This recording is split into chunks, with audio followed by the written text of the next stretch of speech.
Okay, doesn't want to do the donation goal. That's fine. Oh my gosh. What is up? What is up, my dudes? Hold on, I gotta write something down. What's up? We're live streaming. It's a Sunday. We're 6 subscribers away, fun fact. From 6 subscribers away from reaching 1,000. Holy crap. This is exciting. This is exciting. I'm just writing down some ideas. I'm just writing down some ideas for 1,000 subs, so don't mind me. Hold on, let me see here.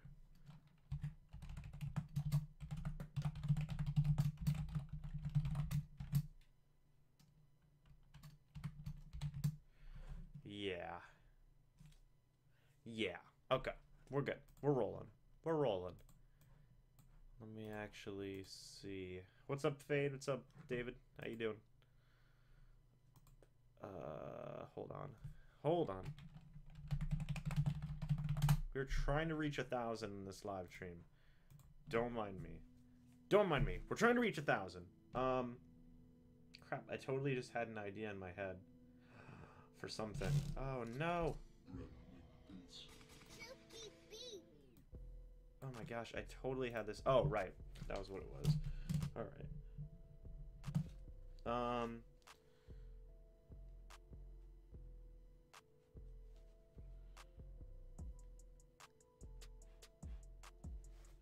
There we go. Okay. Yeah, we're trying to reach 1,000 in this live stream. I'll go give you a shout on my Instagram and try and get you some more. Yeah, because all I need is 6 more. That's all I need is 6 more. So, like, that's what we're trying to get here. I appreciate that, Fade. Thank you a lot, man. Yeah, we're literally so close to 1,000. It's not even fair.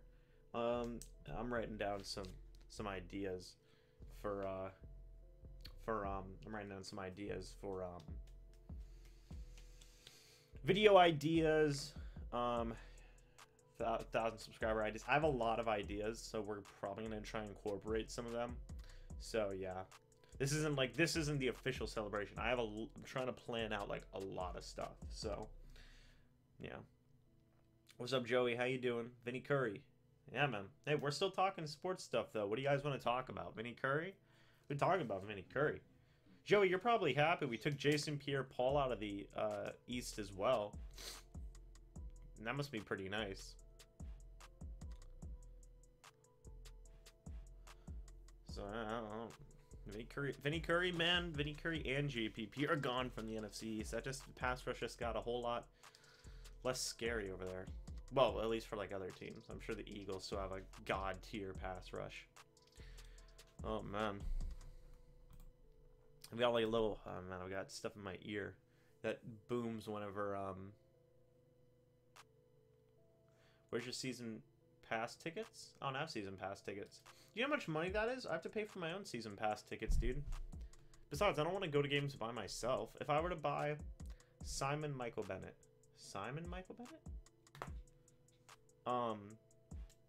Yeah, dude, season ticket passes are like $1,000. Like, I don't have that kind of money right now. Simon Michael Bennett. Yeah, how about that whole Michael Bennett thing? Didn't he turn himself into the police? What a weird thing that's happening. I think we pick up safety. That's a good question. I didn't expect us to be in the safety market, you know. Maybe we pick up Eric Reed. Maybe we pick up Trey Boston. I mean, hey, yeah, I hope we do. That'd be really chill. That'd be really chill, actually. How am I doing, Antonio? I'm doing pretty good, man. How are you doing today? We're about to hit 1,000 subscribers, so I couldn't be happier. I'm actually go to Instagram here. Because Fade and David said they'd shout me out, and I appreciate that.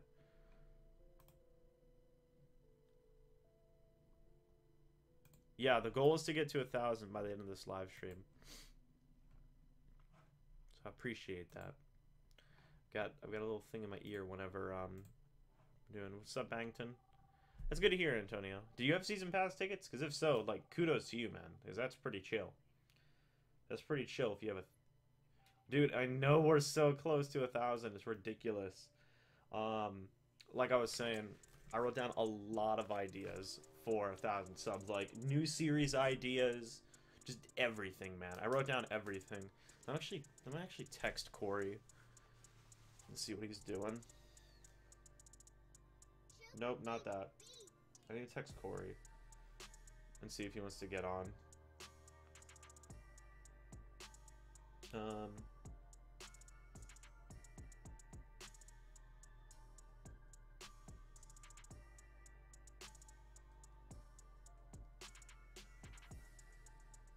Hold up.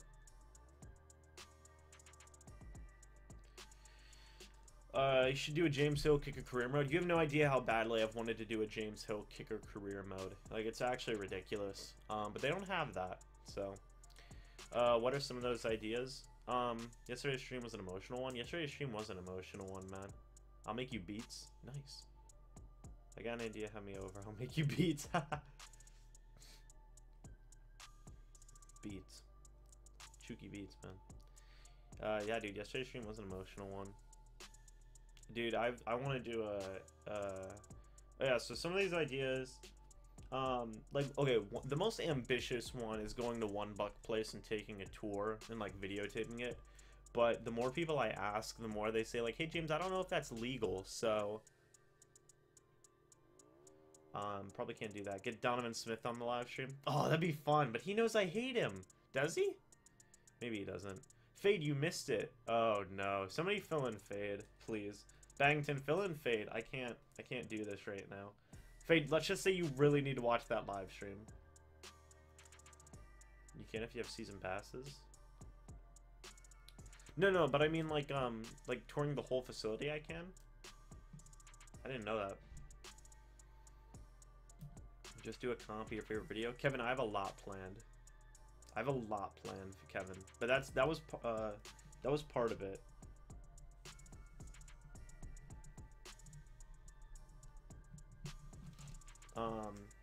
You get a free tour of one Buc place. Nice. I don't hate. Sorry. It's not that I hate Donovan Smith, but, like, he knows I've been very. I hope he did. I've been very critical of him sometimes. Like, I like Donovan Smith a lot, but I've been so wishy-washy in my opinion of him. He probably wouldn't want to come on here. Like, I don't hate Donovan Smith. Let me retract that comment. I don't hate him, but I've been very inconsistent with my opinions on how he plays. So I don't know if he'd want to be a part of this. If you guys want to try and get him on board, I'm down. Road trip. I'm in St. Pete today. Nice. I haven't used it yet. Oh. Get Brenston Buckner so we can talk defensive line. That'd be fun. He's very inconsistent. I know. But yeah, I don't hate Donovan Smith. I don't. Speaking of the NFL draft, Broncos want Nelson, which means Bucs take James. Oh, the Broncos want Quentin Nelson.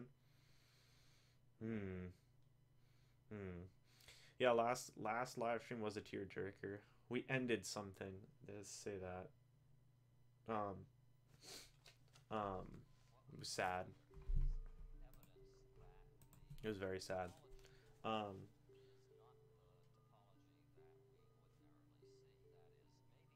Hold on, excuse me. There we go. Get Adam Humphries on. He likes to do stuff like this. Does he really? I'll message him. I will message him real quick. Adam Humphries. What a guy. Dude, yeah, that'd be awesome.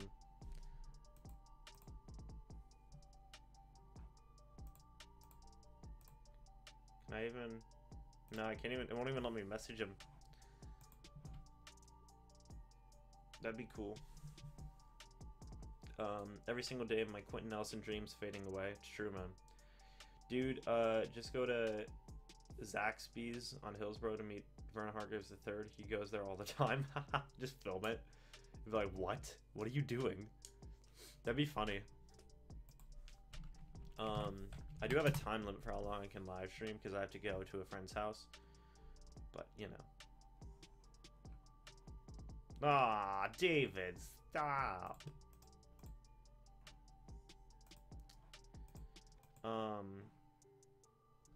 Yeah, man, I have a lot of stuff planned, but the big one was like touring one Buc place, but that's honestly probably not gonna happen, especially for 1,000. What's up, Dad? They'd be like, hey guys, can I tour your facility and film it? They'd be like, who the hell are you? So, I do have some other stuff planned that I'm not going to tell you guys about, as well as like new series. There's like new series I'm thinking about, so I'll be making videos on all of this, so that'll be a thing. But it's exciting. Combine. You can go with me. Just breaking a Raymond James Stadium. Could do that. Antonio, hit me up, man. We'll go do that tour. That'd be funny. That'd be funny. No. I don't want to take a free tour from you, man. That's stupid. Yeah, man. I do have some ideas. I didn't even think about the whole... Hold on, let me actually...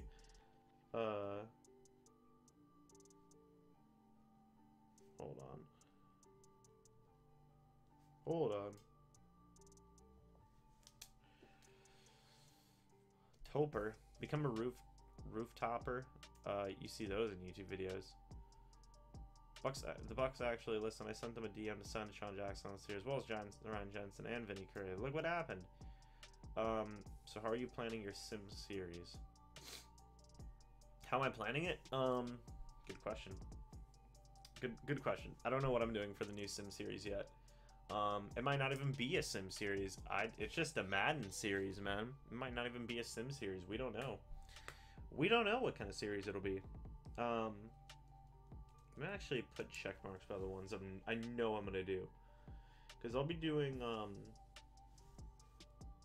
a lot of these. A DM, how do you send the DM? I'm curious as well. Do an online franchise with subs. I still don't know about that one, man. Still don't know about that one, because like that'd be so chaotic. One thing that must happen, more memes. Do a Madden fantasy franchise. Could do that. Actually see what my phone's...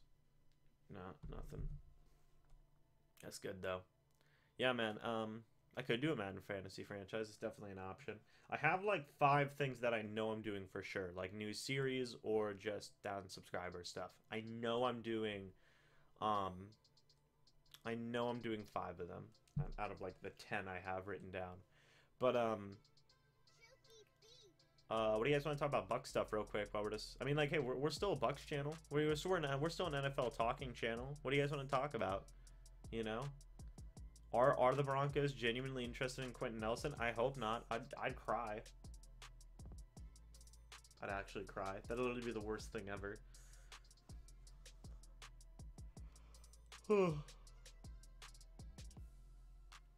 You guys see that we re-signed Evan Smith? That's it. Oh, and we brought Benny Cunningham in for a visit. That's kind of cool.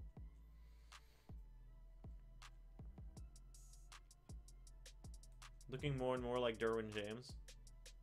Is it? That's pretty interesting.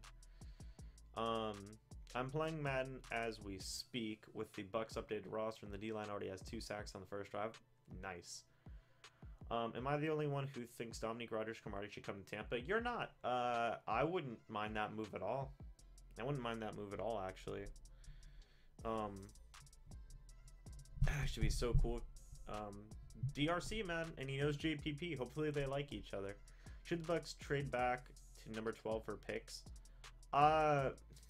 It's an option. It's an option. I like it. I like the option a lot because I know the Bills. I mean, honestly, I don't know how much we would get, though, because the Bills don't really benefit much from trading up to number 7. They need to trade up to, like, number 4.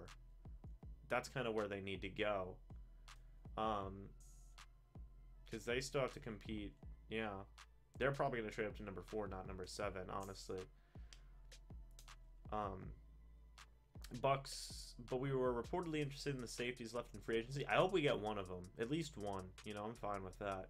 JPP is the handiest meme we need, but I believe he'll be good for us, especially if we get safety help, defensive end help and such. Yeah, it's true. I think we're still going to get a corner and a safety, honestly. I think that's just what's going to happen. At this point, free agency changed everything regarding our draft plans. It did. No, kind of. Not, in my opinion, not really, but I could see... You know, tell me JPP shouldn't wear a hook on his hand. He should. He should wear a hook on his hand. Though we couldn't hope to get Chubb. Yeah, it's what sucks now is that like we're not gonna get. We still could get these guys, but it's obviously might not happen. It's looking more like Derwin James or Minka Fitzpatrick or defense. It's just looking more like defensive back. Thoughts on TJ Ward? Well, I don't hate TJ Ward. I do feel that he was given a pretty. He had a bad season here in Tampa. Just unlucky for him. Just really unlucky for him. Unfortunately, you know, he couldn't. He didn't. I feel like he didn't have enough time to prepare. Which sucks, but that's just the way it goes sometimes in the NFL. I do hope he gets another chance, but I haven't really heard of any teams even interested in him. So we'll see. Dude might just have to retire. Who knows? Probably gonna be Derwin James or Denzel Ward or trade down. Which one would you guys prefer, Derwin James or Denzel Ward? I'm curious. Yeah, but he didn't get hit with a drug charge. Didn't he get hit with a drug charge? He did. He did. Yes, he did. We're so close to 1,000. Oh my god. Oh, we're at 995. Nice. I didn't hear a thing go buzzing in my ear. That's weird. Yeah, would you guys prefer Derwin James or Denzel Ward? Sam Darnold. Okay, so Kevin's mock draft. Sam Darnold number 1. 2, Josh Rosen from Buffalo. 3, Josh Allen number 3. 4, Saquon Barkley. 5, Quentin Nelson. 6, Bradley Chubb. 7, Derwin James. Wow. So according to this mock draft, oh no, Saquon Barkley is gone. Quentin Nelson and Bradley Chubb. Wow, that sucks. We need a strong safety and a corner on defense. It's true. Derwin James trade down makes sense unless they believe in one of these defensive backs. I want Derwin James. I want him to knock out Alvin Kamara, Julio Jones, and Cam Newton, please. Haha. A lot of Derwin James love here. That's cool. That's cool. How what's the skinny on Derwin James? Why do we like him so much? Is he vertical or versatile? Let me tell you what I've heard. He's versatile. He can play some corner. He's a hard hitter. He's very athletic. That's what I've heard. Is that accurate? The whole Derwin James talk, is that accurate? Derwin James and Denzel Ward could both fit on this team. Yeah. Yeah. I don't know, man. Hey, last time we had an Ohio State cornerback go in the draft, it was Marshawn Lattimore, and that went pretty well. Oh, I've seen a lot of people compare him to a bigger Jalen Ramsey. That's true, and actually, fun fact, Jalen Ramsey actually said that Derwin James is the best player in this draft. So, let that be what it is. I think if the Broncos get Quentin Nelson, we have a chance at Derwin James, or my personal favorite pick for us, Minka Fitzpatrick. It's definitely an option. Anybody else hungry? Like, I want some food. But, yeah, man. Need an upgrade to the secondary, make the D-line upgrades worth it. James is a nasty, strong safety who can be the next Cam Chancellor. He disappears on tape. Derwin James does? Huh. Strange. I don't know. I'm tired of Chris Conti whiffing on pass plays. Making breakfast right now. What do you want, James? I mean, I'll take some, like, cereal, man. I had cereal a couple days ago, and it's gone now, so I don't know. It's basically a guarantee Derwin's at 7. Oh, he'll be at 7, but if we take him or trade down, that's a whole another option. I'd be really surprised if Derwin went... I'd be really surprised if Derwin went before pick 7.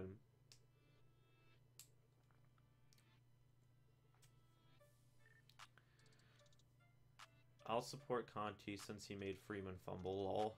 I don't know. Should get ooh! I should get Chris Conti on here.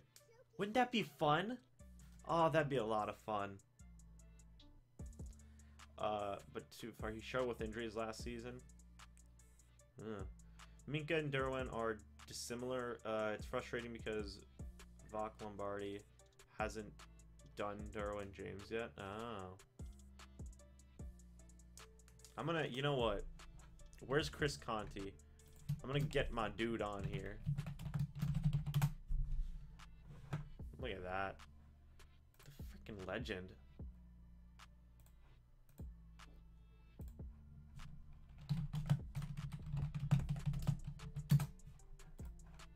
Hold up.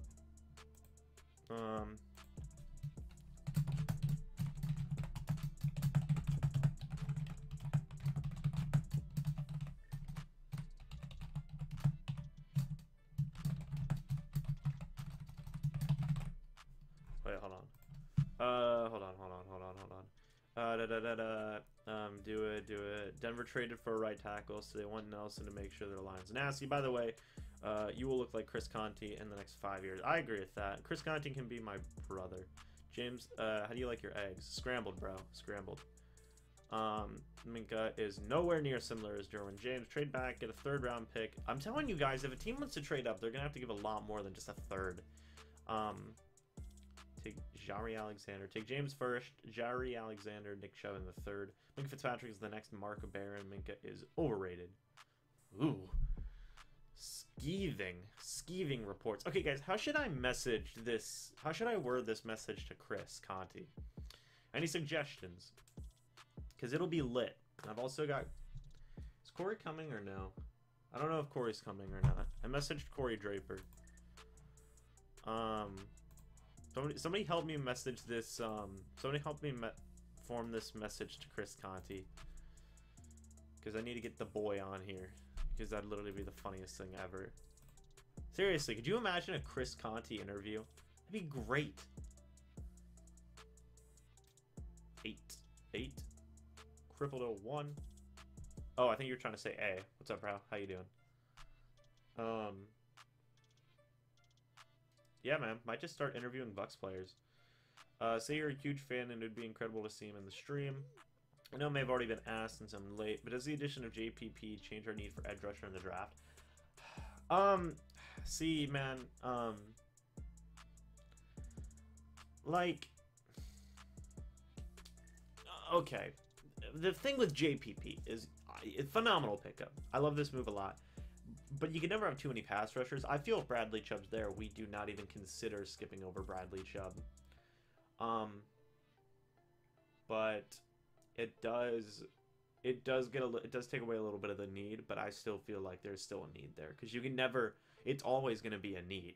You know, it's always going to be a need. Say I'm an upcoming Bucs YouTuber. I would like to do a video of the Bucs player. It would mean a lot. I don't really know. One's a versatile free safety. The other one's a versatile strong safety. Facts. 22 people watching. Nice. If Doug Martin has a good year in Oakland, I'm going to be so mad. Oh, I'd be mad too, man. I'd be mad too. JPP is excited to play with us, and since my cousin's a Giants fan, he was salty the whole day after that. Dang. So JPP had a lot of love from New York.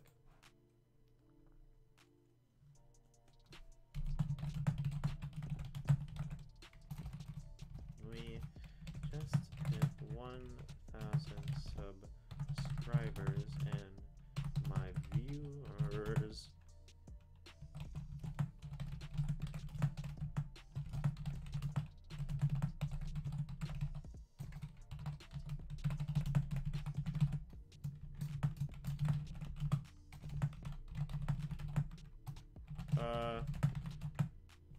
Let me actually see. Hold on. That must have been a funny exchange. That must have been a funny exchange. Okay, guys.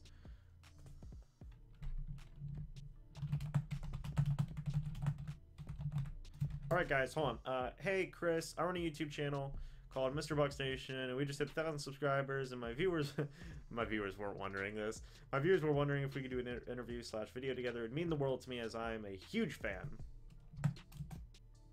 Oh, crap, I sent it. Oh, no! I'm Tim by mock draft. Round 1, Derwin James. Round 2, Nick Chubb. Round 4, Duke Dawson. That's right, we don't have a third. 5, Wyatt Teller. What running back do you like, and who do you think we get? Well, I love a lot of running backs. I love Darius Geis. I love Darius Geis a lot.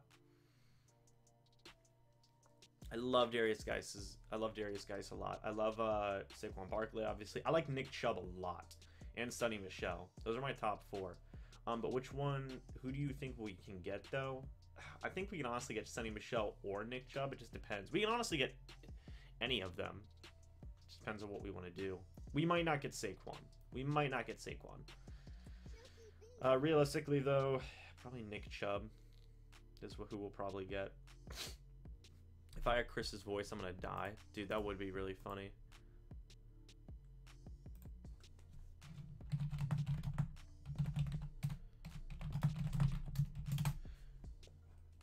Guys, we got Cory Draper coming in. This is gonna be a party. No, JPP wasn't bad last year under any circumstances. He's phenomenal. Colts like Michelle in the second round ahead of us. Why do the Colts like... Okay, hold on. Can we just stop for a minute and ask ourselves, why do the Colts like all the players ahead of us? That's not fair. They're such rotten people. Darn you, Indianapolis, and your Pat McAfees and your Peyton Mannings and your Andrew Lucks. What's up, Giovanni? How you doing? We won't have Chris Conti in here, but we'll have the next best thing. We will have Cory Draper. Not the next best thing. We'll have a better version. We'll have Cory Draper. Try to find Mike Evans and ask him to join. Guys, I can't ask all these random Bucs players to join. Alright, Cory will be here soon. What a phenomenal time. That means I'm gonna have to change up my I'm gonna have to change up my live stream format. That's fine though. Chooky Beats. Chooky Beats. Met Peyton Barber at Publix. Nice! I work at a Publix. I probably haven't met Peyton Barber though. Probably haven't met Peyton Barber. Guys, I gotta work tomorrow. I don't want to work tomorrow. I want to make YouTube videos. I met, there's a defensive lineman who shops at our Publix. He's kind of cool. I wish we still had Major Wright. Oh, I'd so get Major Wright in here. I'd love to get Major Wright in here. Okay, guys, here's how I sent this message to Chris Conti, okay? Just hear me out on this, okay? You guys are my editors. Hey, Chris, I run a YouTube channel called MrBucsNation. We just hit 1,000 subscribers, and my viewers were wondering if we could do a interview/video together. It would mean the world to me as I'm a huge fan. There it is. So hopefully he likes it. That's why the Colts didn't trade back behind us. They knew we were going to... That's why the Colts didn't trade back behind us, because they knew we would take a player they liked. Boo! My prayer is that the Bills trade up with the Colts to take a quarterback. It won't happen. But the Colts have such a bad roster. Just say interview. Video sounds desperate. Yeah. Yeah. Yeah. I high-fived to Quiz Rogers, and we talked in the Jets game last season. Nice. They're pissing me off, too. Yeah, dude. Colts are making me salty. Well, I already sent it, so... Whoops. Can I edit it or no? Delete this message? No. It's fine, it's fine, it's whatever. It's fine. Interview. Interview sounds better. I'm just going to start interviewing Bucs players for you guys. Would you like that? Freaking Colts, Steven, I know. Colts. Ooh! Wait a minute. Hold the bill.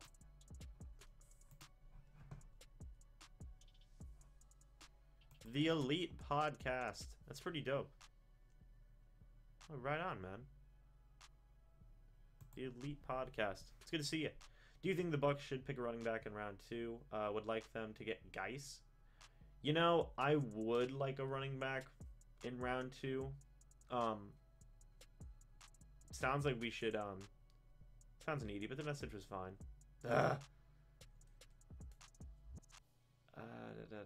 Well, I mean, we are needy. I mean, like, I mean, like, he has all the leverage. We have no leverage. Yeah, I'd like the Bucs pick up a running back in round 2. Unfortunately, the Bucs won't get Barkley, Nelson, or Chubb. It's unfortunate, but it might happen. If you really think about it, Andrew Luck is the GOAT because he made the roster good enough for the playoffs. Yeah, it's true. Andrew Luck's a big part of that. Andrew Luck's a freaking crazy person, man. Chris Conti. Dirk Cutter wants the Bucs to take a running back in round 2 unless Barkley falls. Do you like Royce Freeman? Let me actually see if I remember who Royce Freeman is. Royce Freeman, running back out of Oregon Ducks. 5'11", 238. Wow, he's got good size. And he's a major in Crime and Law Society. Well, that's pretty good. Yeah, I'm fine with Royce Freeman. Sure. How did he do? 5'6", combine. Yeah, projected rounds 3 and 4. Okay, I'm down for that. Too bad he keeps getting injured. Yeah, I want Hargraves to shine this season. So do I. I like money. I like money, dude. Money's good. His nickname would be Rolls Royce. Ooh, that's really good. Finally feel like we have a complete roster in a long time. I've been a fan for 15 years. Yeah, man, I know the feeling. I don't know. It's always tough to call. 996. We are 4 away. We are 4 away. I like Freeman. Penny over Geis. Ugh. Sorry, there was something on my monitor. Anyway, what was I saying? Oh, I like Freeman, Penny over Geis. Yeah, it's possible. What is on my monitor? Besides strong safety, left guard, and cornerback, that's kind of our needs. Shifter on ESPN said the market for free agent safeties is all jacked up. Players are asking for too much, according to GMs, and letting them hang in free agency. There are change, so we still pick one up. Oh yeah, there'll definitely be a change. It's funny, why don't GMs just do that more? If you want to reset a market, just wait. They might do good this year, yeah. And running back, 2018 Tampa Bay mock drafts: 1 Derwin James, 2 Carlton Davis, 4 Royce Freeman. Hey man, everybody's sleeping on my guy, Hughes. Is that his name? We are very underrated. We're always underrated. Oh man, my nose. What is going on with my nose, dude? It's like burning. The Elite Podcast. That's so cool. I like this channel. It's like WWE, man. What a cool channel.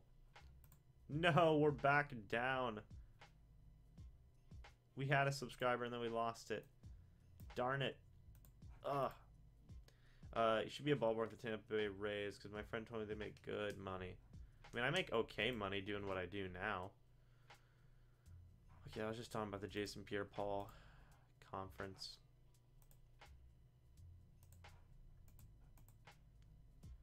Let me see. How do you think the Bucs rushing attack will fare? Well, it all depends on what they decide to do in the draft. If they decide to draft a running back, then good. You know, then I think they'll do fine. I think it's going to be a committee, though. I think they're going to do a committee, which is fine, but that's just how it is. Once again, the Colts will take Mike Hughes ahead of us with their second-round pick. With their 2 second-round picks, I will literally cry if the Colts take Mike Hughes, okay? 49ers, 5th Vegas odds to make the Super Bowl laughable. See, man, that's the kind of stuff that makes me think sometimes the NFL is, like, rigged or something. The NFC is getting very good, a lot of big players. I love the NFC, man. The NFC is so good compared to the AFC.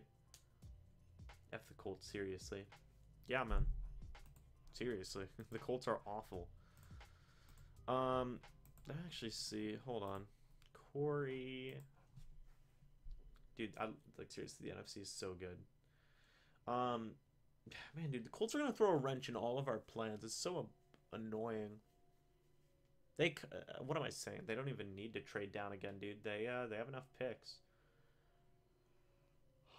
Colts are going to ruin our whole draft. I want us to sweep the NFC South for once. It would be so satisfying to see the Saints, Falcons, and Panthers under us. That would be insanely, insanely satisfying. Like, legitimately, that'd be amazing.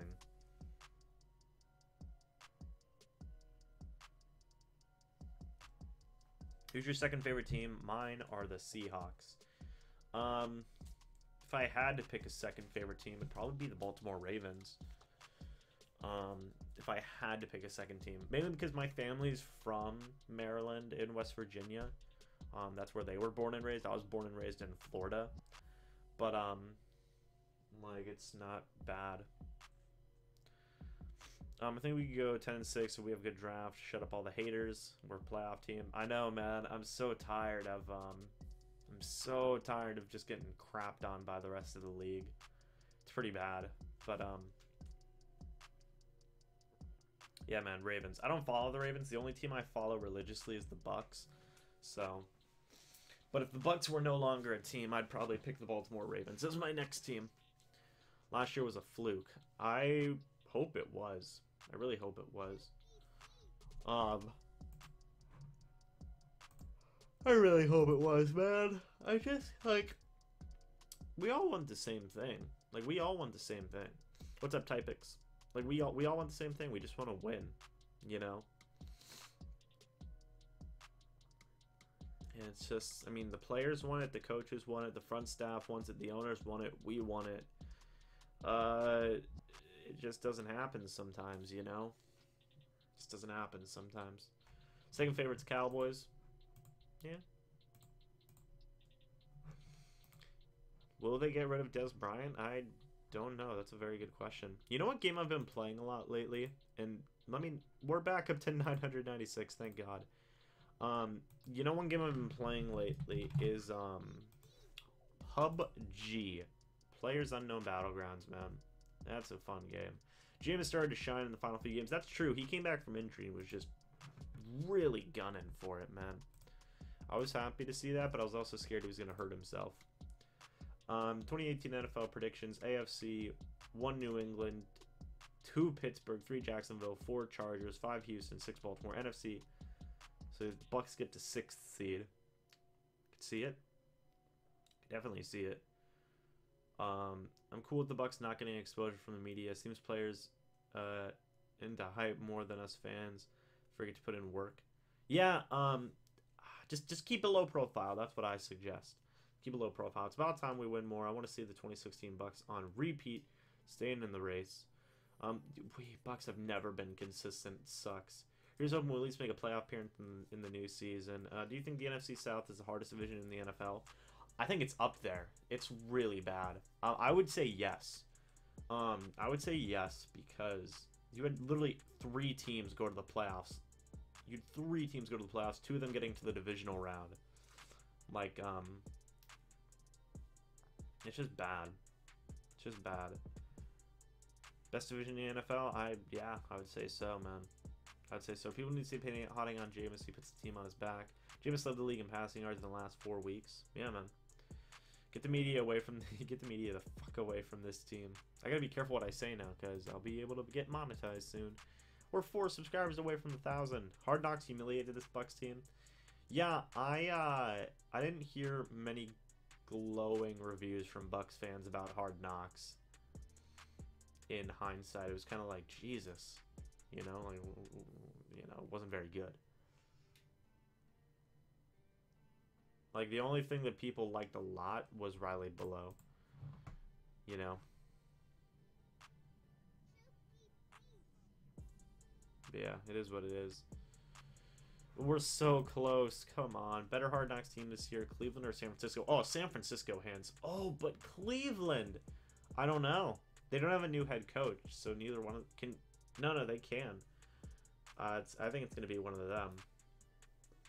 Probably Cleveland. You can make so many memes about it. How can I watch Hard Knocks? It should be online somewhere. I cringed when I found out we were chosen. When I found out we were chosen, I made a video about it. Who's your least favorite NFL player on the Bucs? Who's my least favorite player on the Bucs? I have no idea. Do you think some of our teams in our division will be down because they lost some of their players to free agency? I hope so, because if not, it's going to be an insanely tough season. Seems every team who appears on Hard Knocks has a horrible season. Yeah, HBO ruins it. I don't know why they didn't give Quan more time on Hard Knocks. Yeah, that's true. Derwin James and Justin Evans safety duo could be really fun. Add in someone like Sonny Michel in the later rounds would be great. I believe that, Gonzalo. I believe that wholeheartedly. Cleveland can go 6-10 with the team they have. Congrats on 1K. I hope I can get there one day. Hey, man, you'll get there one day. You'll get there one day. Thank you, though. I really do appreciate that. I haven't reached it yet, but we're basically going to today. Dude, I'm finally happy I found your channel again, though, Movement08. Like, cause I've literally been looking for it for so long. Whenever I look it up, like, it won't go. No, man, you'll get there, dude. You do good videos. Do a sim series rebuilding every team in the NFL in 4 seasons. It's an option. Mike Evans, top 10 wide receiver in the NFL, top 5 wide receiver in the NFL. Cleveland 8-8. What are you saying?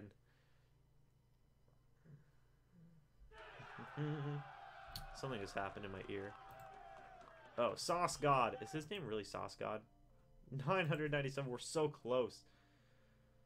First 1K, then 1 million. OJ Howard slept on. OJ Howard is slept on. OJ Howard is slept on. Ryan Johnson, Quentin Nelson, Adam Marpet. Suddenly we have a great run blocking offense. We do. I love our offense. There's no way we'll get to 1 million. Like, honestly.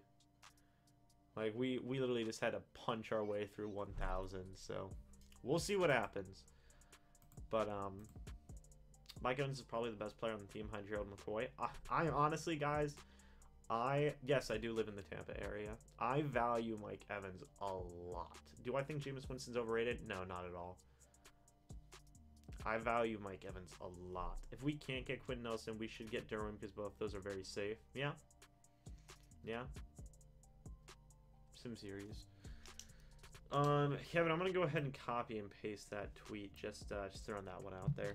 I'm gonna copy and paste that into my channel ideas moving forward section.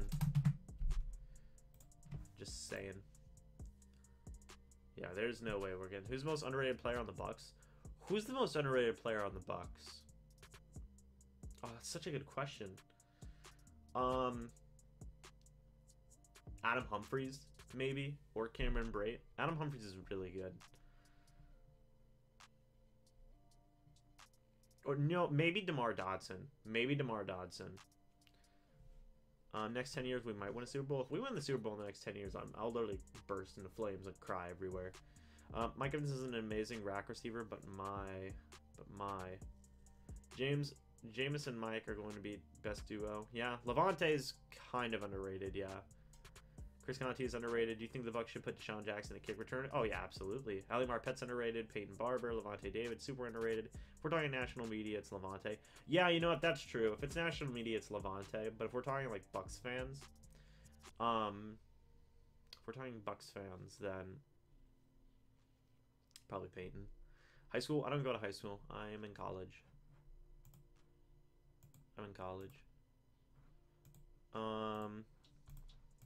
Alright.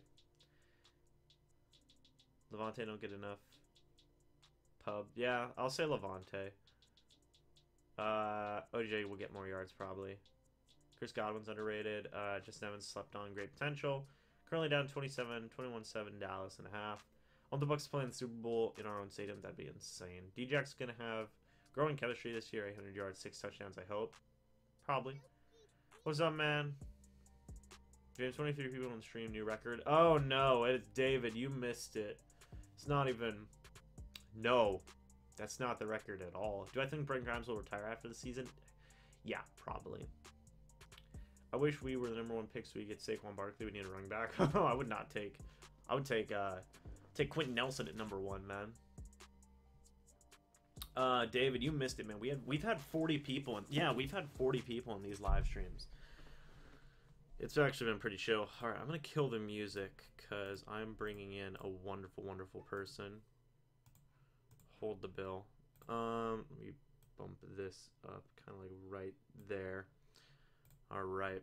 Let me actually see here. Let me actually change up the format of the live stream. Hold on. Oh God.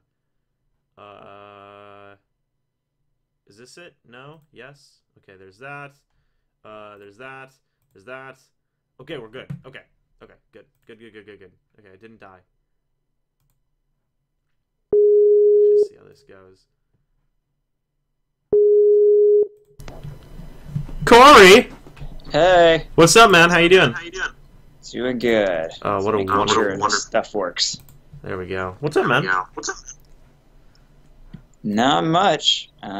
Excited about the offseason. Oh, yeah. We're talking a lot of Bucs stuff right now. Yeah. You've came at a wonderful time. I cannot see you. Can you see me? Yeah, I can see you. Oh, okay. Yeah, so we're live right now. Oh, cool. 25 people watching. There's a lot. So we have a lot of questions to go through. So, yeah. Yeah. Let's get to it then. Yeah, so people are saying Trey Boston and safety. What do you think about the safety market? I honestly, okay, so if we back it up a little bit, I think the thing I'm most excited about so far with this offseason is, especially with, you know, the trading for JPP and everything, it really opens up our options. Yeah. So, like, for instance, if, you know, I feel like the safety market is so-so right now, but whoever we get, and I'm sure we'll go after somebody, it's okay. Like, we can still draft, like, Derwin James, or we can still draft. You know, it's like one of those things where I feel like the thing I'm most happy about is that even though all of us were scared about Light not making any moves, here we are now, and everything feels so much better. So in general, for me, honestly, and this is like a kind of like a weird thing to say, but it's like, oh, I don't care, whatever we get. Yeah, I know. Like, well, I mean, like we're in a position now where we can just take best player available. Yeah, exactly. So it's whatever we're doing. It's fine. I'm fine with it. I'm sorry, that probably doesn't really answer your question, but Yeah. Oh wait, here, Corey, could you is there any way you could like a lot of people are saying there's like echo. There's echo. Okay. Let me see. Let me see if I can fix that. Yeah, man. Oh yeah. By the way, for those of you guys who are new to the whole channel and whatnot, if you guys want to go check out Corey, his channel's in the eye icon on the top right. It's the play reaction. It's under construction. Yes. It's under construction still, so but it's going good. It's going good. Yeah. The headphones in, maybe that'll help some of the echo. I think it's going good. Okay. Let me actually see here. People were saying, oh yeah, give him an overall grade for the off season. An overall grade. Man, I'm like a super optimistic person, and I don't want to get too excitable. So we'll go ahead and say I won't give him an A. But so far, it's like I think we're in the B range. I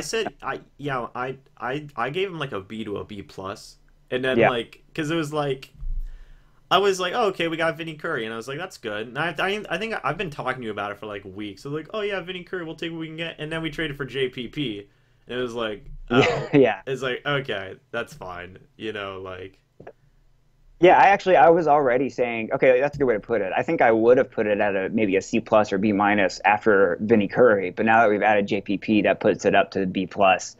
And JPP, he's a little older, and he's missing some fingers or whatever. But we're so desperate for an elite level pass rusher, and he has the potential to like be that. I don't think I would call him elite just because he might have already passed his elite level. I'm not sure. I think that's the kind of big question with him because since he lost his fingers, he's now been kind of getting used to, his hand the way it is and utilizing him. He was playing with a club for a little bit. Now he's not. So it seems like he's kind of on his way back up to that level. So I think that's kind of part of the excitement is that he could be our like double-digit sacker we've been waiting on since Simeon Rice, which is exciting. But again, I don't want to get too excited. One this is sad. One thing I always love, like every offseason we talk about, it's like, oh, this guy's gonna be our double-digit sacker since Simeon Rice. Every single offseason we do it. It's like, oh, it's like Noah Spence, double-digit sack guy, doesn't happen. Yeah. Like, oh, and I'm sure JPP can probably get close. I always made the joke that like, I wish he still had that club because he just hit people in like the back of the head and like knock him out or something, like old school football. Yeah. But yeah, and again, it's just like the thing that this trade does is that it gives us a lot of breathing room. And I'm sorry if I'm jumping ahead or jumping to a different section here, but like I've actually been eager to talk about this stuff because I haven't yet since I haven't been doing videos. Yeah, I know, Corey. Get on it. Yeah. So, and I said this on Twitter, but my favorite thing about this trade is that we don't have all the pressure on Noah Spence, but also if Bradley Chubb were to somehow fall to us, and I know not everybody wants this, but if Chubb fell to us and he was number one on our draft board, we can still take him, and the pressure wouldn't be on him to be the double-digit sack guy. He can be rotational and learn under JPP and a veteran who's been accomplished. He doesn't have to be the guy. And like whenever you draft a defensive end, it's very, very rare for them to immediately have double-digit sacks. Like for whatever reason, it takes them a couple of years. Like the most recent example I can think of is Vic Beasley. He had a terrible first year, and in the second year, he led the league in sacks. Yeah. So. And I personally would love for us to still go after Chubb. I don't want to trade up for him or anything, but if he was still there, he'd still be number one on my board because now we have that room to do it. Yeah.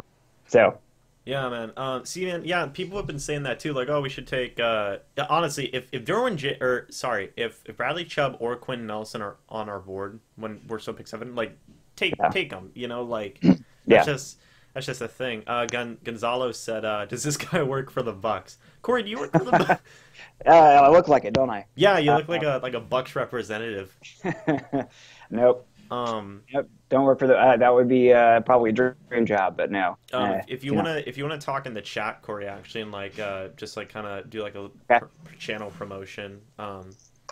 Yeah. So I guess for people who don't know me, I started a channel called The Play Reaction, and it started to be kind of general NFL, but I feel like it was kind of too broad of an audience. And if you guys, you can check it out. I'll say something in the chat and you guys can check it out. But I have decided recently, and I haven't made this public yet, but I've decided to just go straight Bucs talk because that's the team I love the most. And so if you guys want to hop over to my channel after the stream or whatever and subscribe, I'm going to be coming up with a lot of I'll be doing weekly live streams and then also maybe once a month or twice a month doing like really highly produced videos that kind of explores the team and should be fun. Yeah. So that's all I do. I'm just another schmo. I don't work for the Bucs or anything. I just own the gear. Yeah, man, exactly. There's a lot of stuff, man. Yeah, no, you run a good channel, Corey. You run a wonderful channel. Thanks, man. Um, Yeah, and James is just one of the guys that like he's got such a great passion for the Bucs. He's fun to talk Bucs with, and I'm glad you guys follow him. I feel like he's one of the best YouTubers out there that talk about the Bucs. I feel like this community's growing too, so that's also exciting me. That. Yeah, that's the thing, man. Is I think there's only like 4 of us that like put out like consistent videos, isn't it? It's like me. It's like me, you. I don't know if Perez still does videos. Kind of. He does weird. He does like weird videos now. Yeah. And then like I do Bucs stuff. You do Bucs stuff. I know Bowels Moving 08 does Bucs stuff. And then, It's growing, man.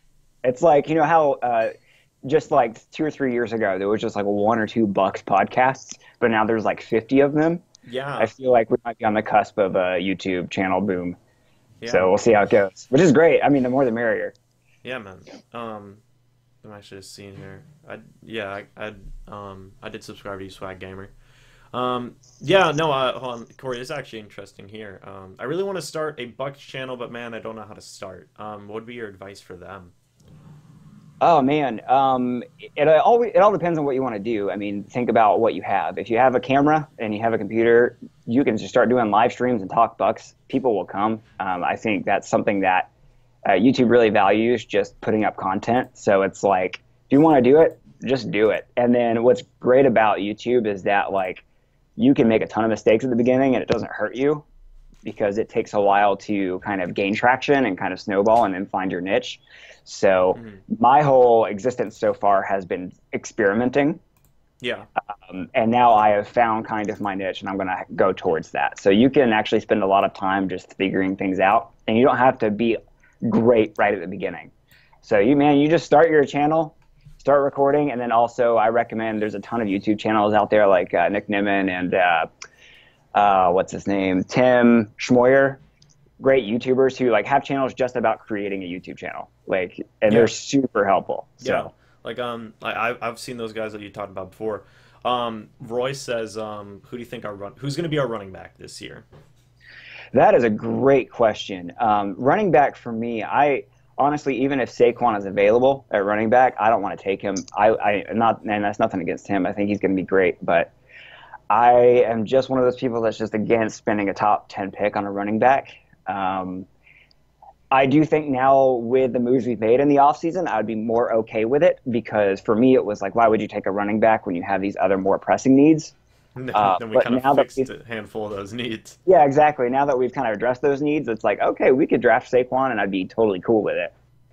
But it's such a deep running back class that I would almost rather trade down, pick up a defensive back, and then trade back into the first round in the back half of the first round and pick up like Darius Geis or even Sonny Michel. If he's climbing, I mean, Michel may be there in the second round, like some people are predicting. So there's just there's so many other running backs, Nick Chubb and guys like that. That is just they could really do well in the NFL, and these are guys that you can take in the third or even fourth round that can have a big impact. May not be Hall of Famers, or may even be. I mean, who knows? You had guys like Kareem Hunt and Alvin Kamara last year that exploded. So when Dalvin Cook and Leonard Fournette, who also are great, were the ones that were predicted to be like the stars. So Yeah, it's weird now because it's like even like it's like you expect the early round running backs to do good.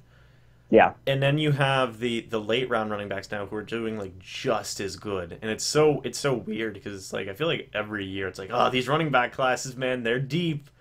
It's like Jesus. It's like how many deep yeah, running back classes can we have? So I mean like yeah, but the point of that is that like it's like we is running back a pressing need for this team? Yes.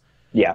But we can address it very easily in this draft. You know, we have that luxury. So we can with our first couple of rounds of these first couple of rounds, you know, we can take our time and address other needs. You know, maybe we need another cornerback or a safety, you know, or something like that. Well, it's crazy to me. I know there were a lot of people who were wanting guys like Jerick McKinnon here, which I was fine with too. But I don't think any of us expected the price tag that came with him, and it's really shocking to me how high these free agent running backs are getting paid. And I'm totally fine with the Bucs just shying away from that and picking up a young guy because a rookie can contribute immediately. Yeah. So you don't need to just pay big bucks for a guy who's been a rotational back his whole career. As much as I like McKinnon. Yeah. So I mean, I like McKinnon, but it's just not that price tag, you know? So No. 7.5 mil. I will say, no, we are not set with Peyton Barber. If we have Peyton Barber as our running back, I'm going to be very nervous. I mean, and I love Peyton Barber. He showed he can carry the load, but I really think Jameis does best when he has a running game, a guy who can pick up 3 to 4 yards to carry and can move the chains. And Jameis isn't throwing 40 times a game. I feel like that's when we're at our best. I think that's the game Cutter wants to run. So if we don't pick up even if we do pick up a free agent running back, I'm not even sure who's out there still. For running backs. We're gonna draft somebody. We have to. Yeah, man. Hold on. Yeah, man. A lot of people are like apparently like Benny Cunningham's visiting and he might sign with us is the thing that's going around, which I'm fine with that, I guess. Sure. And then somebody just asked, what's your opinion on like the actually see, hold on. Okay, is Eric Reed worth the controversy? I think very loaded question that one. Yeah. There's always that balance there, you know? There's always that balance there. I always like to think that somebody with like a kind of bad off the field history or, you know, whatever the controversies they have, that we can handle them. But I am very much about locker room culture. So like so a lot of us here wanted Michael Bennett, and people were slamming Jason Light for not getting Michael Bennett, even though he was pretty cheap. And apparently he made a run for him, but just for whatever reason we didn't get him. But aren't we glad now we didn't get him? So it's one of those things that I feel like Michael Bennett would have come in here. He would have been loved by Gerald and stuff, but most of these players weren't here when Michael Bennett was here. Yeah. So we don't know how he would have gotten along with this team and this locker room culture, this family presence they have. And we just got a guy like Chris Baker who his attitude, I mean, he didn't have off the field issues, but he just had the wrong attitude and didn't fit that mold. So, I mean, that's a roundabout way of saying I don't know, but it's because, I mean, if they, you know, not all kind of guys with issues are issues in the locker room, you know. I mean, and sometimes you need that jerk. Sometimes you need that badass who's gonna strike fear into people. So I don't know. Yeah. I would say no if you put a gun to my head, but yeah, it's pretty interesting. Like like honestly, if I had the option, like, and don't get me wrong, I'm sure Eric Reed is a very nice person, and you know, I'm sure he's doing wonderful things for, you know, just overall just awareness for certain situations and whatnot. But I would much rather, it's because it's like a media circus, man. You know, when people didn't want guys like Tim Tebow, didn't want guys like Kaepernick, it's because they don't want to deal with like that media circus, and it's unfair. But I mean, they'll do what they do. I'd prefer to go for like a Trey Boston or something, probably. I guess. But honestly, I don't think we're going to be signing a safety because Chris Conte's there and Justin Evans. By the way, Corey, one of the reasons I wanted you here is because we hit 1,000 subscribers. Hey, nice. So that's exciting. That was why I just messaged you out of the blue. I was like, oh, get here quick. Yeah. Like, oh, we need to do this. Congratulations. Thank you, man. Now we got to get you there next. That's awesome, man. I feel like last time we talked, you were at like what, 600, and that was December. Yeah, it was. Okay, well, you saw it. Like, I was literally making. Like, oh my gosh, free agency was ridiculous. I'll just say that. Yeah. Free agency was ridiculous. Do you want to do a quick? Somebody's asking for a quick mock draft. Do you want to do that? Oh my gosh. Okay, so I should say from the get-go, I'll say, in general, I do not follow or study film of prospects. Yeah, I don't either.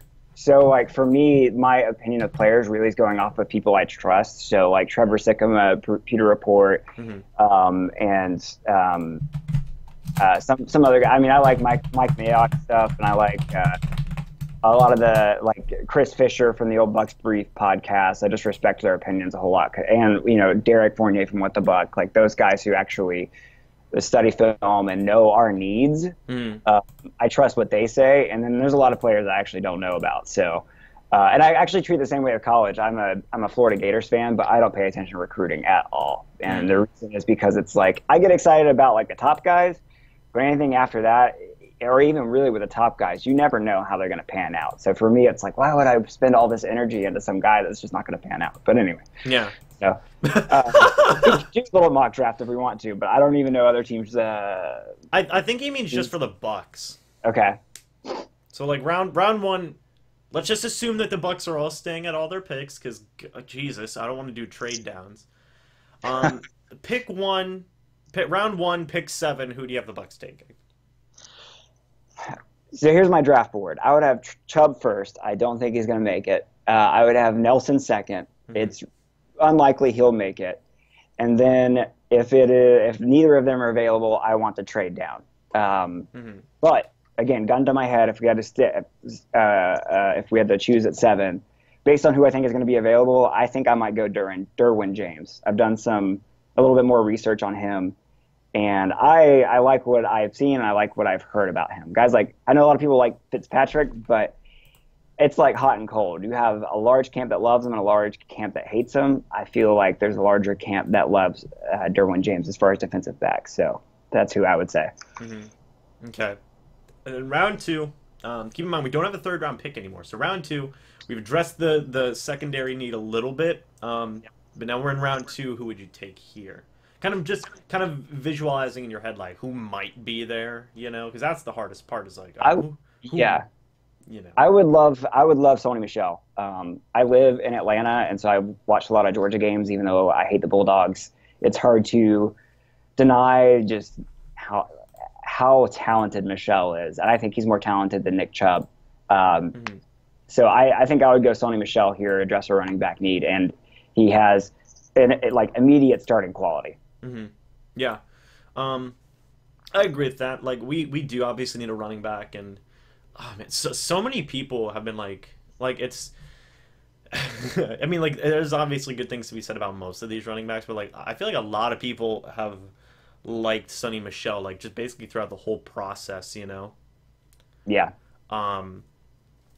So I mean, I like that pick a lot. So okay, so round 3, don't have our pick. Don't have a pick. Gave it to the Giants, which is fine. We'll just assume that they take a superstar, you know, as we do.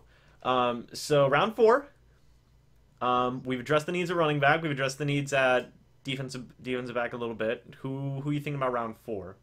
So this is where it gets hairy for me because then it's like I don't know who's going to be available, and I haven't looked this deep down. So I might just get position here. I think this is the time to address. So at this point, we haven't addressed offensive and defensive lines, and I think you spend a lot of your draft addressing those two places. So I would say offensive or defensive line for probably the next two picks. That or kicker. Just kidding. Or kicker. Yeah, we could always take one, especially after we gave Chandler Catanzaro a 3-year, $10 million deal. Yeah. Okay, so we're gonna assume that picks 4 and 5 are offensive line. I mean 6 and 7. I remember I did a mock draft and I had them taking like a wide receiver and a safety, I think was what it was, or a corner, a safety or a wide receiver and a corner. What do you think about that? Yeah, I think we are really deep at receiver right now, but Deshaun Jackson's probably only got a year or two left in him. I think we are. I mean, we don't even need him anyway. I don't understand. Right, that's true. I think this is kind of an aside, but I think we're going to see a great season from Deshaun this year, and that's simply just because I think I'm seeing a trend where Jameis takes 2 years to get used to a wide receiver. It happened with Mike Evans. Yeah. And I feel like now that he knows who Deshaun is and he has that season under his belt with Deshaun, I feel like Deshaun's going to get the ball a whole lot more this year. And I think you're going to see them actually connect a whole lot. And then I think we're going to see Deshaun's value. So I know we have Godwin waiting in the wings, and I can't wait to see him take over. But no one has speed like Deshaun Jackson does on this team. And I think we have not used him yet, and I think we will. Or that's at least my hope. Yeah. So all that said, I would love to draft someone who would be like a Deshaun in waiting. So a speedy guy who probably comes from like a small college, who could potentially replace him, which it's harder to do in the later rounds to find a really fast guy at wide receiver. Those guys are usually valued earlier in the draft. Yeah. So if we went wide receiver, I would want to try to find, because Godwin is more of a Mike Evans type. He's fast, but he's not Deshaun fast. So I would like to see another speed guy if we drafted another wide receiver. But I think corner is another huge need for us, especially because we only have Grimes for 1 more year. Mm-hmm. So we've got to attack that corner position. I think that is probably even in free agency and draft, that is a position I'm the most worried about at this moment. Yeah, definitely for sure. And Eric says, "What's up, guys?" There was some other question I saw a minute ago. Okay, let me see. Hold on. Steve, I see Stephen Thomas here. He mentioned that he says let Dirk Cutter pick in round 2. Light has been more of a miss in second round picks or number 2 picks. Oh no, we don't need to talk about that. Noah Spence isn't a bust, but well, you can't say Noah Spence is a bust, and then also remember Ali Marpet was a 2nd round pick too. So was Donovan Smith. And so was Donovan Smith, and a lot of people hate Donovan Smith, but he's not the worst left tackle as people think he is. I feel like he's more of a middling guy, but he's still solid at left tackle. Yeah. People are just thinking of the whole Aguayo pick and the ASJ pick are probably the ones that stand out to people. But did Jason pick ASJ? He did. That was his first draft. Yeah, it was. And then he got Mike, right? Yeah, it was Mike Evans and then ASJ. That feels like so long ago. It really does. What are your thoughts? ASJ just got paid, by the way. I mean, ASJ still was a good pick. It was just he didn't have it up here in the head yet, and now he just got paid by Jacksonville. So yeah, it's just unfortunate. So I mean, talent-wise, that was a good pick. It's just bad timing because he was an alcoholic. So yeah, and apparently Jacksonville could just pay everybody, but yeah, I don't. Like, it's ridiculous. Jaguars fans have told me, like, oh, we have a cap guru, man. He's the best. I go, how? How do you guys manage, like you guys are cheating. Like, you guys turn up the salary cap. Like, so, yeah, I have one of my best friends is a Jaguars fan. He told me the exact same thing. And so I showed him, if you go to SpotTrack or SpoTrack, whatever that website is, where it tracks team salary caps and where they stand. And if you go to next year, the Jaguars are, like, over the cap and in the worst cap situation starting next year, according to that website. So I'm asking him, I'm like, how are you guys doing this? And he's like, oh, man, we front-loaded contracts, blah, blah, blah. The kind of stuff we say about Jason Light and Mike Green. Yeah. But if you look at the websites that's tracking this stuff, it's saying that differently. So I'm interested in seeing how that all pans out because I'm not seeing it. Anyway. Yeah, man. So hold on, we got some stuff here. What do we think about the possibility of Jameis being suspended? Or suspended? I mean, I think that's a big reason we re-signed Fitzpatrick. I mean, he was 2-1 as a starter. And, I mean, I feel like the fact that we re-signed Fitzpatrick guarantees that Jameis is going to get suspended because of the Fitzpatrick curse. But I think I think the last I heard is that we won't know anything as far as I don't think they're even investigating until the summer. So it may drag out where it doesn't even affect us until the 2020 season or the 2019 season. Yeah. So I don't know. I hope that the investigation goes quickly and reveals that Jameis didn't do anything quickly, because if it drags out, then the NFL is just going to suspend him anyway. Yeah. Which is really super unfortunate if he is innocent, and that's what I hate about the NFL is they're so inconsistent, and also you're guilty until proven innocent. But he could go the route of Ezekiel Elliott and just keep appealing and appealing and appealing. Just keeping his season going that way. Yeah, but given the charges, I doubt the NFL would let him do that. Because that's a pretty serious charge. It is. I mean, and just the climate we're in, I mean, that's just, I mean, in general, that's a dumb thing to do, and it's a no-no. And if Jameis did do it, he deserves to be suspended because that's terrible. A lot of people were speculating just getting rid of Jameis altogether if he's guilty of doing that. And that's a little too much. That's a bit much. I mean, there was all that controversy with Ben Roethlisberger. Absolutely. You know, yeah. So. Roethlisberger had 2 separate charges against him, and this was more serious allegations of like rape. Yeah. Really serious, like super serious. That it seems like people were paid off. Again, living in Georgia, I've met people who lived in Milledgeville where this took place and went to college there and said that certain definite shady things happened there. But anyway, that's all hearsay. Yeah, so you're right. That's neither here nor there. Yeah, I mean, but you're right, though. I mean, I think that's a great example of, like, Roethlisberger got away with this stuff, but this was not the current climate that we're in. Like, back then, for whatever reason, that was easier to sweep under the rug, but now that everything is being brought to light, as it should be, and that's great, but now that things are the way they are, there's going to be harsher penalties for less egregious actions. So yeah. I think the best we can hope for is a 4-game suspension that's appealed down to 2, but the worst might be a 6-game suspension for him. So yeah, no. It's hard to know at this point because we've heard nothing by way of the investigation. Yeah, exactly. Like that, it's been so quiet. It's like I don't know what's gonna happen because it's like dead quiet. Like I haven't heard anything about it. But Gonzalez says here, Thomas Rawls and Orleans Darkwa are both free agents. Thoughts? I mean, I would lean more towards Darkwa. And DRC. He added in DRC. Well, you know, the thing I'd be worried about with DRC is that how much like he just was like and this isn't bad, but like when things didn't go up, like he had a real bad like him and management didn't get along. Yeah. Like at all. That could be another attitude thing. Yeah, and it got to the point where it was just kind of like he was like sitting out stuff. I'm pretty sure he was getting suspended. He was like, "I want to play outside, outside corner. We don't want you to play outside corner. Okay, release me." It's like, whoa. It's like, wait a minute, you know? Like, that's the kind of, and I feel like that's the kind of attitude that Light is trying to get away from. I mean, that's. I think he learned his lesson with Chris Baker. Yeah, exactly. I mean, and it's so funny. Again, this is another kind of just tangent, but just thinking back to Hard Knocks and how they all poked fun at Chris Baker for never wanting to practice. And we're like, ha, that's so funny. And Chris Baker's hilarious and dancing with trees. But that was a big red flag. It really came back. That was a big red flag.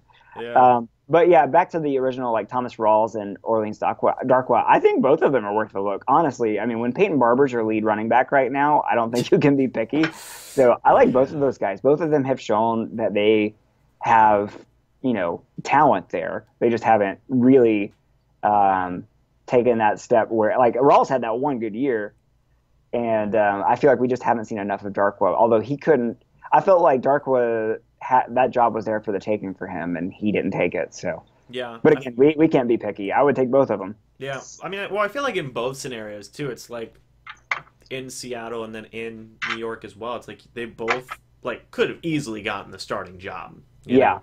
Yeah. And they didn't. So like that's kind of interesting, but I feel like they're still young. I think they're both still in their early-ish 20s. So I'd say it's worth a look, And I see that Soscott also said, should they pick up Antonio Callaway? So that's another. So I'm a Gator, and I love Callaway on the football field, but that's another thing where it's like off the football field, I don't know if Light's going to touch him.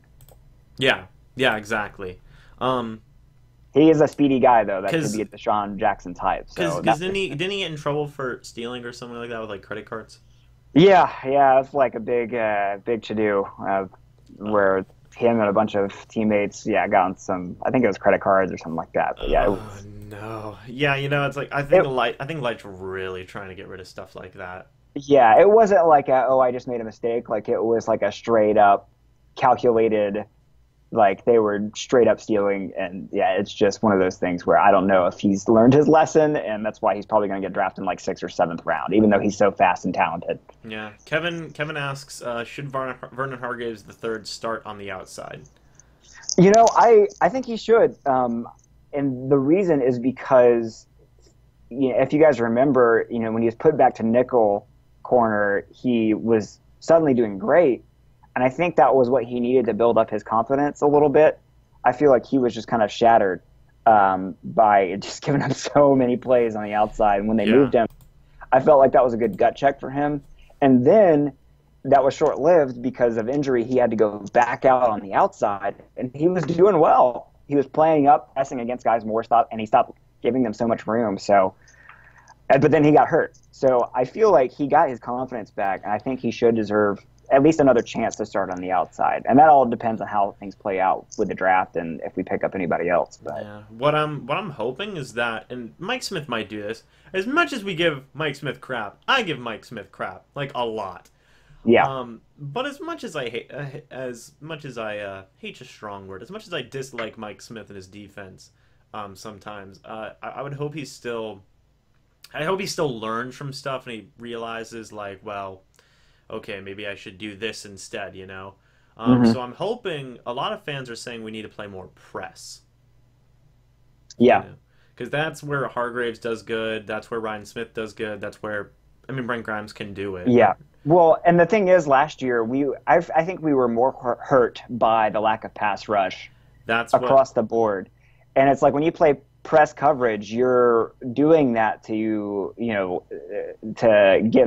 doing that to disrupt the timing, thinking that your defensive lineman will be at the quarterback's face by the time the wide receiver breaks free. So they were giving him a ton of cushion, knowing that like, hey, our line can't get to the quarterback here. So, and because of that, they were just picked apart. Yeah. And so I think since we have addressed the pass rush and we're continuing to do that, and with Brinson Buckner coming in, like I really think we're going to be, I'm really hopeful on that D-line. I think that's going to make our secondary look so much better than they looked last year. Yeah. Even with the same guys. Yeah. And then, what do you think about Saquon Barkley? We kind of talked about that. It's interesting. Saquon himself, I saw on Twitter somebody was saying that it was an NFL guy saying, Saquon Barkley had only this many 100-yard rushing games, and that was like a reason not to draft him. I saw you on Twitter. You just freaking laid down the stats. You're like, okay, well, if we're gonna cherry pick stats here, let's do this. It was like he was looking for one stat to make to be the contrarian against Saquon Barkley that he could find. But then I was like, okay, well, let's compare the averages. I saw that. Average. Even without those 100-yard games, he averaged more yards per carry than Adrian Peterson did at Oklahoma. So it's like, okay, let's not cherry pick here. Let's take the whole I mean, picture. there's a reason everybody's like, yes, Saquon Barkley is like one of the best prospects, if not the Yeah. best prospect. And like just because he didn't have 100-yard games, I mean, you have to look at the context of the individual games, and it's like how many of those games were they coming like did they fall behind? How many carries did he have? Like you have to look at the whole picture there. So, which I haven't really deep dived into, but I think he's still a great enough talent that if he goes to a good enough team with a good enough offensive line, he'll be electric. So Yeah, and then let me actually see here. Should Sweezy be brought back? Yeah, we haven't seen it. Honestly, yeah, we haven't seen a healthy Sweezy yet, and I mean, a lot of people give Sweezy crap, but we haven't seen him healthy yet. He still could be really good, obviously. We've had him for 2 seasons now, right? Yeah, 2 seasons. In that first season, he was Injured. Yeah, and he had this back injury, and I don't even think he played last year. So like, I think a healthy Sweezy should at least get a look. Obviously, 2 years, 2 years worth of time. That's really unfortunate, because age starts to set in, whatever, But I think he still deserves a look. It's just really unfortunate that basically 2 years of his time with the Bucs were wasted, Yep. And then yeah, it is unfortunate. I do think that Sweezy's issues might not just have been Sweezy. We were hit with injuries pretty early on, and also the Marpet moved to center, and he had a learning curve there right next. So while Sweezy's trying to work, and then also at left guard, you had the rotation with Kevin Pamphile and Evan Smith, and just like there's so many variable things happening on that line that Sweezy didn't play well. And it was clear that the injury was hurting him. But I feel like given another year, like you said, to recover from that injury, and also now with Marpet back at right guard, and with Jensen at center, like he has help now. Yeah. So and he had a whole year. He's basically had a year and a half to recover from this back injury. And obviously, if he's not healthy, back injuries are the worst types of injuries too. Oh yeah. And if he isn't, he should come back when he's ready. But he's had almost a couple of years now to recover from this injury, so I think he'll come back pretty healthy. I think what the word was is that he'll be healthy for OTA. So he's not getting cut. Yeah. He should be healthy for OTAs, and he'll honestly, if he is healthy, he'll probably end up being our left guard. So, and I'm okay with that. Last I heard, he was a mauler whenever we signed him. So, well, it's either him or it's Evan Smith, who we just re-signed for some reason. Yeah. So. Hey, 2-year deal, man. You don't like Evan Smith? Oh man, well, you know what? I do like Evan Smith, but he just did not play well last year. Maybe it was because he was on rotation, but when he was in there, man, he was a liability. Yeah. I felt like Pamphile was playing better than him even with the rotation, and we let Pamphile go and we signed Smith. I personally don't get it. I like Smith just because he's been here for a while, and he's a great emergency center, but I just one of the videos I'm writing right now that hopefully I'll be shooting in the next week or two is just talking about each game and how bad luck went our way. And one of those was when Evan Smith was put in there as the third center, and he just killed us, man. Like he laid a few at a few moments, and then had a couple of key penalties against. I think it was the Packers game. Mm-hmm. That just killed our comeback. And anyway, so Evan Smith has left a bad taste in my mouth. Okay, so we're gonna wrap this up. We got a few more questions here. We're just gonna kind of do rapid fire. Okay. So let me see here. Should we get DRC for the slot? So like not if he doesn't want to play the slot. Yeah, he doesn't want to play the slot. So if we get him, he'd have to play outside. But should we get DRC? Would you be fine with that? I mean, sure. It's like if it's a team-friendly contract and it's not like this mega deal and it's a thing where he comes in and has to fight for a position, then sure.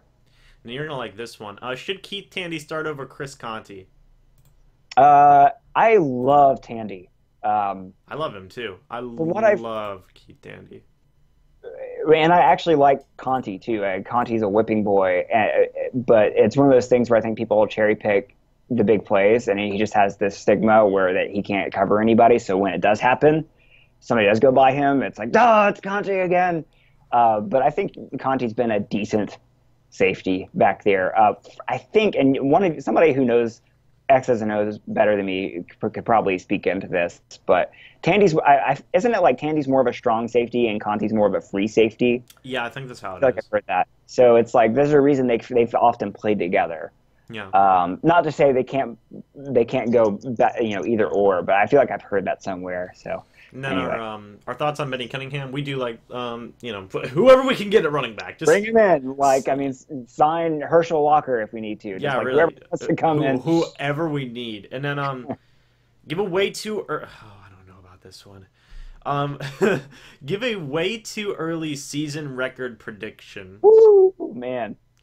Tampa Bay plays the AFC North, NFC East, San Francisco, Chicago, and the rest of the NFC South.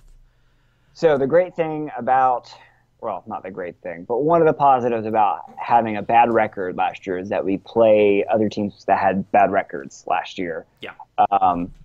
So that will slightly help us. I think Greg Allman pointed out that a lot of those teams with bad records have done really well in the offseason. So AFC North. So that's like Steelers, Bengals, Browns, and Ravens. Yeah. NFC East. So we have to play the defending champion Eagles, the Cowboys, the Giants, Redskins, San Francisco, Chicago, rest of NFC South. It's tough, man. Yeah, I know. See, that's why I'm literally.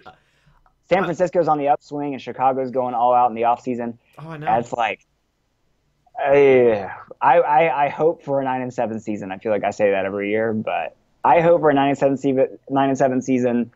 I would be ecstatic for a 10-6, 11-5 season.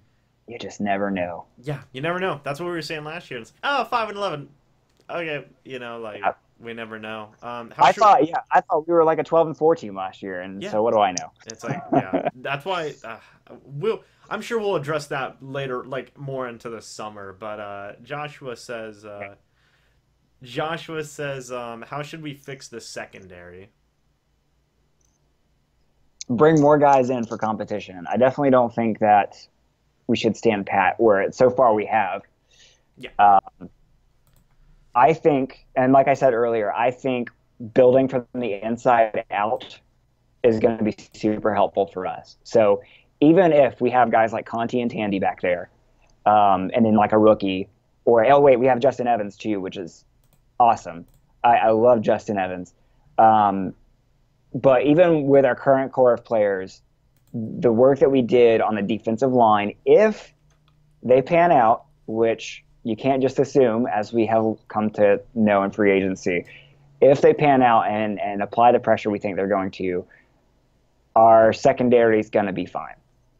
I think it was, but fine. I think it was you. It was either you or Greg Allman that told me this. Was like never say like this is going to happen or this is going to be what it is. Just say that you're confident in it. Yeah. Because if you say like this is going to happen and then it doesn't happen, then you're just screwing yourself, you know. I'm pretty confident that our secondary as is will be fine. Yeah. Maybe good, but I'll say fine. I'm confident. I mean, especially. I'm never gonna give a definitive opinion ever again because I literally wrote a video saying why Dirk Cutter is gone, and then literally like the next day, Dirk Cutter is staying for next season. I was like, yeah, okay, all right, whatever. Yeah. Do you think things would have gone differently had JJ Wilcox stayed last year? Doesn't that suck? Interesting. We signed him and then we traded him. Yeah. I don't know. But I mean, this is one of we signed TJ Ward though, like a Pro Bowl safety comes in here. It's like, why wouldn't we get rid of Wilcox? So it's like you can't blame Light for making that move. But I don't think things would have gone differently. I would have been interested to see TJ Ward and JJ Wilcox together. It would have been interesting. That was another thing where we rotated too much. We rotated at safety too much. I would love for us to just pick some guys, stick with them. Justin Evans. And then whoever on the other side of them, whether it's Tandy or darned rotations, man. Yeah, I hate it, man. And then there's some talk about Tandy not being a strong safety, that's fine. Let me actually see here. Josh Robinson, outside corner instead of Vernon. I don't think so. I mean, Josh Robinson got burned a whole lot last year. Yeah, I think And he's just. he did well sometimes, but other times he got burned a whole lot. So you know, I just think he's gonna be a special teams ace, which is fine. yeah, You know, yeah. special teams is. I think Vernon's upside is way bigger than Robinson's. So. Yeah, and you know it's funny. If there's one thing I've learned from Pat McAfee, it's that special teams matters. Mm. And if we have arguably one of the best like gunners, I think is what they're called. If we have one of the best, punt cover guys in the league, then I'm fine with that. You know, and Yeah, sure. Ryan Smith's phenomenal at it too. You know, that's an Mhm. underrated part of his game. It's like, I mean, there's that meme of Ryan Smith, tiptoeing, keeping the ball out of the end zone. Yeah. Bucs fans Smooth love it. criminal. Yeah. So yeah, and then Jordan says, we're taking a couple more questions here. What would you rank our new front seven against other teams in the league? Okay, Our new front seven? Yes, that's tough. Okay, so you have Vinny Curry, Yeah. Bo Allen, Gerald McCoy, Jason Pierre-Paul. Let me just pause for that defensive line right there. So much better. Kendall Beckwith, Oh Juan yeah. Alexander, and Levante David. Let me just pause for those linebackers too. That's pretty good. That is really good, man. We And- have I would argue we do have the best linebacking core in the league, but if not the best, definitely top 5. I would say we have a top 7 front 7. I wouldn't say it's like top. I don't know. Jacksonville's good. Well, you don't know how these guys are going to come together Yeah. and work together as a unit. We know how they are individually. We're just naming this on name value right now. But I really think the addition of Brenson Buckner is going to be huge for us. So, like, the hype train is real for me on this D-line. I would say, I can confidently say that if we are top 15, this team is going to look completely different. Yeah. So, if we're top 15 front 7 in the league, then the offense just needs to score touchdowns instead of field goals, and we're a playoff team. Yeah. And what's interesting is somebody asked me the other day. They said like, "Oh well, the Bucs defensive." I was talking to one of my coworkers about it. He was like, "Oh yeah, man, I'm so excited about this defensive end." And I said, let me just ask you this. I said, "Who were our defensive ends last season?" He goes, "Oh, Robert Ayers and William Golston." I said, "Okay. Who are our defensive ends for this upcoming season?" He goes, "Oh, Vinny Curry and Jason Pierre-Paul." I said, "Let me just stop that conversation right there because that is an insanely huge difference." Yeah, that's a big upgrade. And I was like, oh, Vinny Curry, like, I'm on the fence about it, but okay, Vinny Curry over Robert Ayers, okay, I'm fine with that. And then I remember we had talked about it, and then boom, Jason Pierre-Paul, and it's like, what? Yeah. Like, what? Yeah, and that's the thing is, like, I was fine with Vinny Curry. I was like, okay, we still need to draft somebody, but it's like, this looks like This looks okay. Yeah, this looks okay. Like, I'm calm now. Like little worried about Noah Spence's shoulders, but yeah. But it's fine. We'll limit him. And then Jason Pierre-Paul comes on, and it's like, yeah, okay. And then we have Noah Spence in a rotation, and it's like, oh, it's like things just got serious. And people forget the upside of Noah Spence. Like, I mean, God willing, he recovers from that shoulder surgery fully. Yeah, and can be the guy that we thought he could be because his upside is huge. Yeah, and then Willie McGinnis said that he believes Bucs defense could be elite. Well, hey, I'm fine with that. And then Steven says Derwin James is the missing piece for our defense to make it elite. I would say obviously now our weakest defensive piece is our secondary. Yeah. By far, but I'm sure we'll address those in certain ways, and things will be fine. I'm telling you, I am growing more and more on Derwin James, and this has just been like kind of a week or two's worth of just kind of research, poking around, comparing him, and I'm on board. The Derwin James hype train. Yeah. I still have hope, and I hope that he doesn't grow in other teams' opinions. Like, I would love to. The perfect scenario to me is to trade down, still be able to grab Derwin James at like number 12, like had the trade with the Bills, pick up Derwin James at 12, and then use what we just picked up by way of picks to trade back into the first round and pick up guys. I feel like that is the perfect scenario. Yeah, a lot of people are saying like on Pewter Report, they're like, there's no way Derwin James would be there at 12. There's no way. And I'm like, you sure? You sure we can't make it happen? 2 more questions here. 2 more and then we're done, okay? Who will be the most impactful free agent signing? And I guess that I'm counting Jason Pierre-Paul in there too, because that kind of counts. Most impactful. It's such a tough question because we got Ryan Jensen. That's huge. Mm-hmm. We got Ryan Jensen, Vinny Curry, Jason Pierre-Paul, Bo Allen, Mitch Unrein. Okay, we're not gonna count Mitch Unrein. Mitch Unrein, and then did we get anybody else?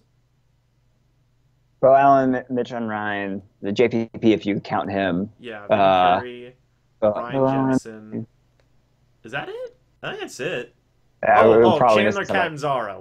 How can I forget? There you go. There's your answer. Chandler, it's the kicker. It's the kicker.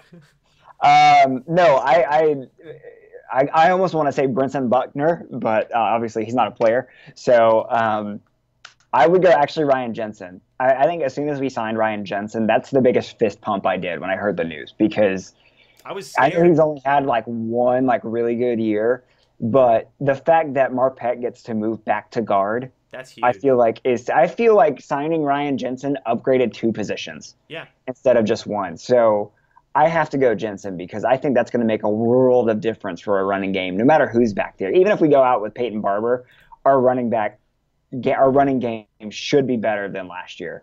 So I would have to say Ryan Jensen for me. Yeah. A lot of people give the move kind of crap because it's like, oh, he's the highest paid safety, but it's like I was scared, man, because when I heard that the Colts sent a private plane, I was like, game over. I was like, we lost Ryan Jensen. I was like, it's fine, but he wanted to play center, and I heard the Colts wanted to play him at guard, which in hindsight, we're gonna lose Quentin Nelson, but but it's fine. Yeah. I remember like when I was hearing about it, like what you said, it's like, filled 2 holes with, 1 signing, and I was like, wait, what? I was like, there's only 1 position, and I remember I literally sat there for like 5 minutes. I was like, what does this mean? And I was like, oh wait, because Marpet can move back to guard, and let's say we didn't sign Jensen and Marpet moved back to guard, then we would have had a hole at center and left guard. Or if Marpet stayed, then we would have had a hole at both our guard positions. Right. And Marpet was like a top 5 guard, I think, whenever he was at right guard or something like that. Yeah. And it's like, oh, okay, we're going to have a top 5 guard, a top 5 tackle in DeMar Dodson, and potentially a top 10 center in Ryan Jensen. Yeah.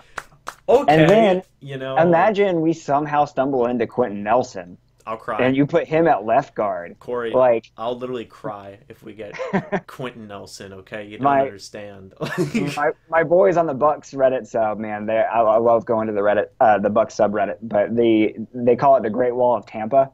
Mm-hmm. If that would be their nickname if we somehow got Quentin Nelson. I love that nickname. But yeah, I don't know if you listened to the Sports Day Tampa Bay podcast with Rick Stroud, but his most recent podcast, he had an interview with Jason Light about all the free agent signings, and he talked about signing Ryan Jensen, and he said that Jensen's agent told him, like, look, he's going to visit 2 teams. He's not going to make a decision.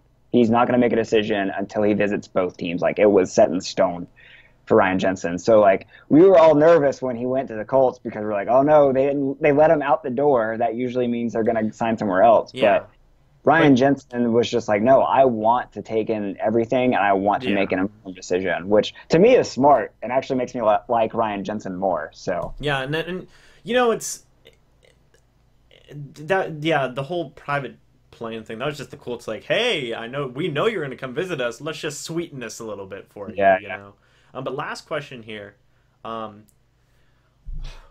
what a great way to end it on. What do you think about our kicking game? I think we should draft Eddie Pinheiro from Florida first round. First round, right? Pick 7? Yep. Yeah. Pick 7. You know what better way to cap off an offseason with the Bucs? Like, it's so funny because every time I see, like, Buccaneers free agency review, I always just see they signed a kicker for 3-year, $10 million deal. Like, that's in everything. It's like, Bucs kickers. Am I right? Yes. So this is the one move Waka that I waka, am, you know, like yeah, this is the one move that I'm seriously concerned about and actually kind of pissed about because three-year, signing $10 million Canzero to deal. that kind of contract says we're not bringing in competition. We'll bring in other kickers, but this job is yours. So once again, we're handing a job to a kicker who had a year just like Aguayo did, where he fell apart. So 70, he's got that on his resume, and I know he did well last year, but like he that makes me so nervous. I looked it up because I did a deep dive into Catanzaro's stats because I was like, let's see. And he did fine his first 2 years. And then year 3, he hit 75% of his field goals, and I was like, that sucks. And I guess he's bouncing back because he hit like 83% or something like that, or like 84. Yeah. But I looked into it, and that's only like 1% better than Patrick Murray. And I was like, And that's the thing. Is like I know Murray kind of had a weak leg, and so I guess the thinking there was that kickoffs were hurting us at the end of the year. We could not get touchbacks because I don't know if Murray was hurt or whatever. He just couldn't kick it long. So, but I mean, if that's the case, just bring in a bunch of guys again. just bring in strong-legged guys, then let's just see what sticks. Yeah, you know? Like, and give Murray a shot. yeah. Because he was shaky. I mean, he was okay. He was decent, but like, I love Patrick Murray. I love his attitude. He goes out there and think he's going to make his kick, which that was the opposite of Aguayo, right? Yeah. So I don't understand just handing the keys to a guy who's proven that he can fall apart, given all of our history with kickers. So Yeah.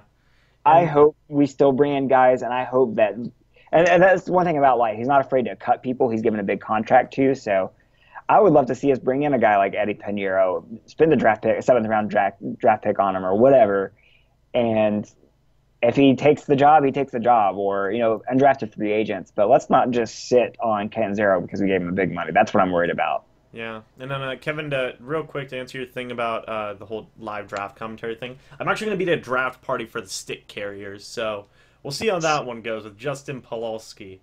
Yeah. Well, and Pewter Report, last year they did this. They did a YouTube live stream during the draft, and it's weird because they're on a delay. Mm-hmm. So yeah, it's kind of like, oh, we drafted. Yeah, it's like on your live TV. Yeah. The Bucs pick Derwin James, pick number 7. It's like, oh, that's really cool. And then you look over to the live stream, and they're all just sitting there waiting for the pick still. You know what I'm saying? Like, it is a little weird, but if you want to watch a live stream, I recommend that one, especially in the later rounds. The first one, it's kind of fun to just go out and have like a draft party, but in the later rounds, they have a lot of. I mean, because Trevor Sikkema does so much research, and Scott Reynolds both. I mean, they do a lot of good draft stuff. So they do a lot of like late round. They do a live stream on YouTube. It's worth watching, I guess. And it was funny watching their reactions. I remember last year Trevor Sikkema's reaction to drafting Justin Evans was like, I don't know, man. I don't understand this pick. And then just seeing how Justin Evans turned out and then remembering that is pretty fun. But anyway, so there's something you can do. I thought about doing that myself, but as you guys know, I don't know enough about prospects that I feel like I couldn't do it justice for live streams. Yeah. Well, all right, guys. Thank you so much for watching this live stream. Thank you so much for 1,000 subscribers. Cory. Yeah, congrats. Thank you for being a part of this. I'm getting you there next. We're getting you there next, Cory, okay? It's happening. Someday. If you guys want to go subscribe, if you're new and you've subscribed to this channel, go subscribe to Cory. Again, I will put the link to his channel right now. There it is. There's the link. If you want to go check it out. He did a video on the Super Bowl recently, and he's reconstructing his channel. He's going to be doing all Bucs stuff, in-depth videos. He does way more in-depth videos than me. Fun fact. And he does live shows as well. Highly produced content over at the Play Reaction. Pretty accurate, right, Cory? Yeah, thanks, James. I mean, I guess we'll see about how good the content's going to be, but I promise there's going to be an effort. You have a green screen. That's like next level, okay? Like, come on. It helps to know people with a green screen. That's true. Exactly. Exactly. Well, again, hey, thank you guys so much for watching. Thank you for 1,000 subscribers. Cory, thank you for coming on such short notice. Man. Thanks for having me. I literally just hit you in the DMs like, Cory, get on now. And you were like, right now? Yep. Yeah, it was good timing. I just really was just sitting around doing nothing, so for the most part. Wonderful stuff. Thanks for having me, man, and I definitely will have you on my channel too once we reboot things. And so if you guys like James, like Mr. Bucs Nation, then we'll do a lot more cross promotion stuff. So Oh, look forward absolutely. to that. Well, anyway, guys, hope you all enjoyed, and as always, we will see you in the next live stream or in the next video. But until then, goodbye for now, guys. See ya.